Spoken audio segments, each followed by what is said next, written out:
Hello दोस्तों, आप सभी का एक बार फिर से स्वागत है लोहागढ़ स्टडी पॉइंट के यूट्यूब चैनल पर।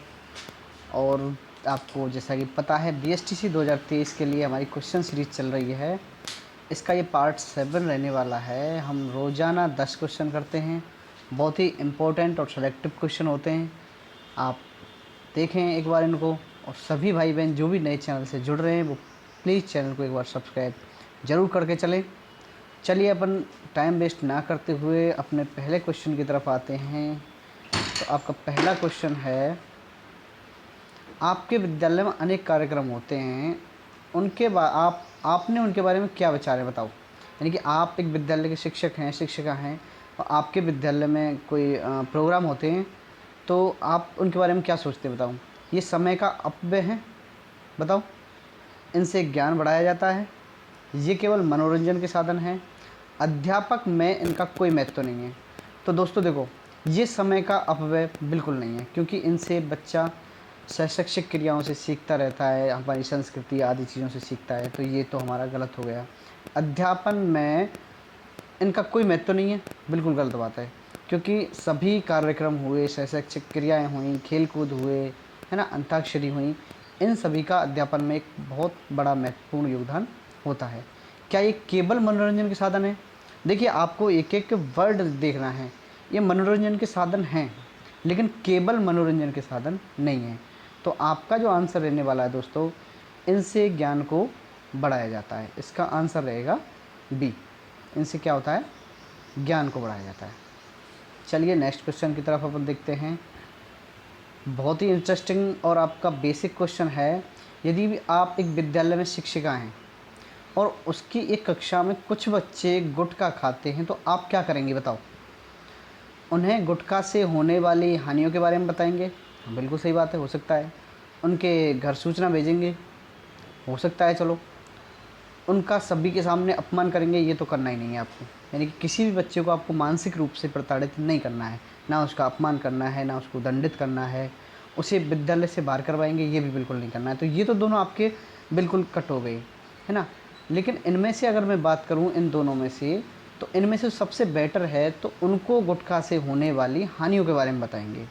ठीक है दोस्तों, चलिए तो इसका आंसर रहने वाला है हमारा ए।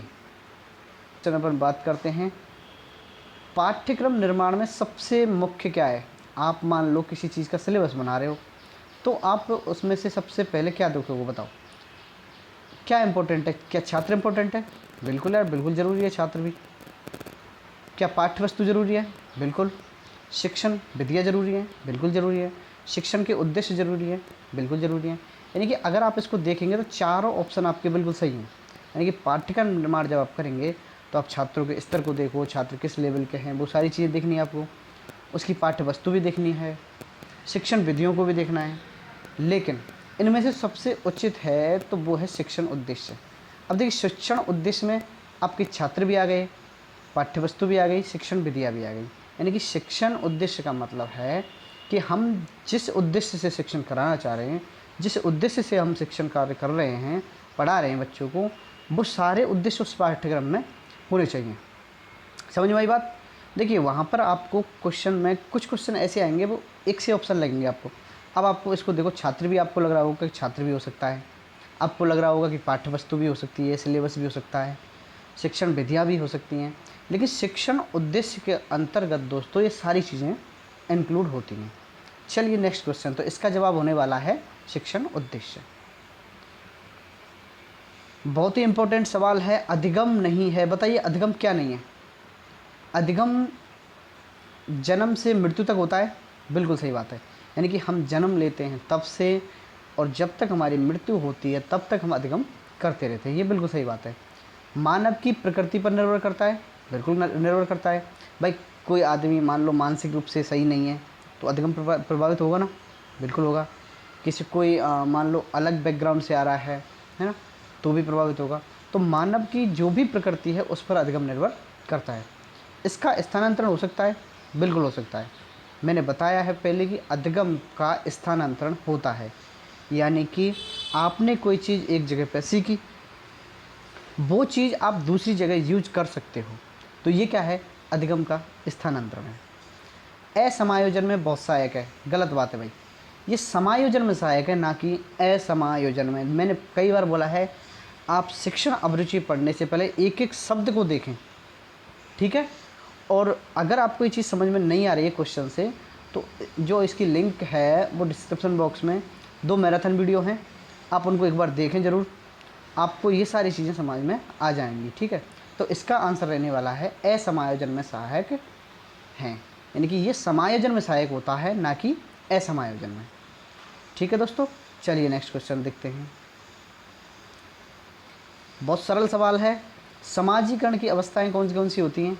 तो ये सभी होती हैं। शैशवावस्था में भी समाजीकरण होता है, किशोरावस्था में समाजीकरण होता है, बाल्यावस्था में होता है, और ये सभी, यानी कि समाजीकरण के ये सभी अवस्थाएं होती हैं। चलिए नेक्स्ट क्वेश्चन, और इम्पोर्टेंट क्वेश्चन है, एक सेकेंड रुकेंगे आप अभी। हाँ तो कौन सा प्रश्न सबसे अधिक प्रेरित करने वाला है, बताइए। अब बताओ, स्पष्ट कथन वाला कोई प्रश्न है, वो सबसे अधिक प्रेरित करेगा क्या आपको? आगे देखते हैं।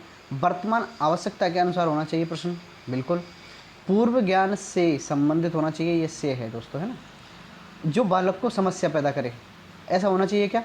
नहीं, ऐसा प्रश्न नहीं होना चाहिए जो बालक को समस्या पैदा करे, ठीक है। पूर्व ज्ञान से संबंधित होना चाहिए, बिल्कुल। वर्तमान आवश्यकता के अनुसार होना चाहिए, स्पष्ट कथन वाला होना चाहिए। लेकिन अगर मैं इन सभी में से एक उत्तर की बात करूं, तो दोस्तों इसका जो सही उत्तर रहने वाला है, वर्तमान आवश्यकता के अनुसार होना चाहिए। भाई, आप किसी भी कक्षा में पढ़ा रहे हो, तो उन बच्चों की क्या क्या आवश्यकता है, उसी के अकॉर्डिंग तो आप प्रश्न का सिलेक्शन करेंगे। तो वर्तमान आवश्यकता के अनुसार आपको प्रश्न रखने हैं दोस्तों। आपका 8वां सवाल है। इससे पहले सभी दोस्त जो भी शिक्षक शिक्षिका हैं, वो एक बार चैनल को प्लीज़ सब्सक्राइब कर लें और सभी अपने दोस्तों को शेयर कर दिया करें, ठीक है। चलिए मैं क्वेश्चन देखता हूँ। शिक्षक ऐसा होना चाहिए, भाई बताओ कैसा होना चाहिए? जो स्वयं के दायित्व को समझे, बिल्कुल सही बात है भाई। एक शिक्षक होने के नाते आपको अपने दायित्व समझने चाहिए कि हमारा क्या दायित्व है। आदर्श चरित्र रखना चाहिए, बिल्कुल सही बात है। समाज को दोषों से बचाना चाहिए, बिल्कुल सही बात है। तो शिक्षक कैसा होना चाहिए? उसमें सभी गुण होने चाहिए। नेक्स्ट, और हमारा नवा क्वेश्चन है, और आपका समाजीकरण के प्रशिक्षण की विधियाँ कौन सी हैं? पुरस्कार है क्या? एक सेकंड रुकेंगे आप अभी। हाँ भाई, तो आपका नवा क्वेश्चन है, समाजीकरण के प्रशिक्षण की विधियाँ कौन सी नहीं है? देखिए, समाजीकरण की विधियाँ मैंने बताई थी, तादात्म्यकरण यानी कि पहचान बताई थी, पुरस्कार एवं दंड बताया था ना। अगर आपको याद नहीं आ रहा है तो आप एक बार वीडियो देखें, डिस्क्रिप्शन में 2 मैराथन वीडियो हैं, आपका शिक्षण अभिरुचि वाला टॉपिक बिल्कुल क्लियर हो जाएगा। अब देखिए, मैं ऑप्शन डी लेकर चल रहा हूँ, शिक्षण संस्थान।